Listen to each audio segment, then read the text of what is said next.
Hello, আসসালামু আলাইকুম। আশা করি আপনারা সবাই ভালো আছেন, আমিও ভালো আছি। তো আজকে আমি একটা রেসিপি নিয়ে আসছি, সেটা হচ্ছে এই যে রেহা ভাজি করবো। সেটা একটু প্রথমে আমি রেহাটা কাটে এখন কুচিয়ে নিচ্ছি। এখন ভালো করে এটা ধরবো।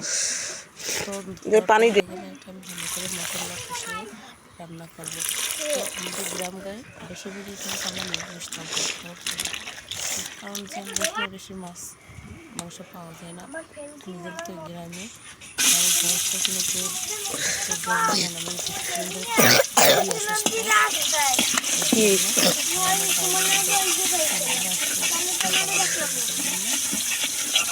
আর এই যে এখানে এটা টেবিল দিয়েছি পেঁয়াজ রসুন, এটা লালচে ভাজা হয়ে গেলে হলুদ মরিচের গুঁড়ো দিয়ে দেবো। তারপর এটা ভালো করে কষানো হয়ে গেলে তারপর আমি রেহা আর আলু কুচি দিয়ে ভালো করে ভেজে সামান্য পরিমাণ একটু পানি বের হবে। পানি বের হলে কিছুক্ষণ পর আমি ঢাকনা দিয়ে দেবো। ঢাকনা দেওয়া হয়ে গেলে যখন আপনার নরম হয়ে আসবে তখন আমি একটা নাড়িয়ে রেখে দেবো।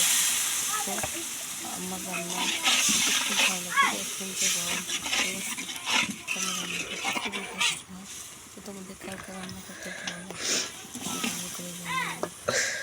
আগে আমি জানার দোতলায় কিন্তু যখন যখন রান্না করতে বলতাম রান্না করতাম, বাট এখন ভিজে গরম পড়ছে। আমার বয়স শুনে খুব অসুস্থ, করবে। আর আমি শুনে এলাম ভিডিও আমি সবসময় রান্না করবো। আমি দিও নেই। তো তোমরা আমাকে ক্ষমা দৃষ্টিতে দেখবে, সাপোর্ট করবে, কারণ আমি অত্যন্ত একটা গ্রামের বাড়ি বউ। তোমরা যদি সাপোর্ট করো তাহলে অনেক দূরে এগিয়ে যেতে পারবো। তো তোমরা কেমন আমার সাপোর্ট করো। আর শেষ পর্যন্ত আমি ভাজিটা দিয়ে কাঁচামরিচের ভাত দিয়ে ভাত খাওয়া শুরু করলাম। তো খাবার খেলে তো ভালোই লাগলো। আমি যে এরকম লাগলো না যে পারি না আমি, মানে নিজে বাহাবা নিজে দেয় না, একটা কথা আছে। তোমরা বলবো রান্নাটা কেমন হয়েছে। আর আমার যখন করে রান্নাটা খাবারটা যখন আমি খেতে বসছি তখন বলবো যে কেমন হয়েছে। তোমরা ফলাফল দেখাবা, আমি নিজের ফলাফল নিজে দেবো না যে খুব সুন্দর হয়েছে। ঠিক আছে, তোমরা সবসময় আমার পাশে থাকো।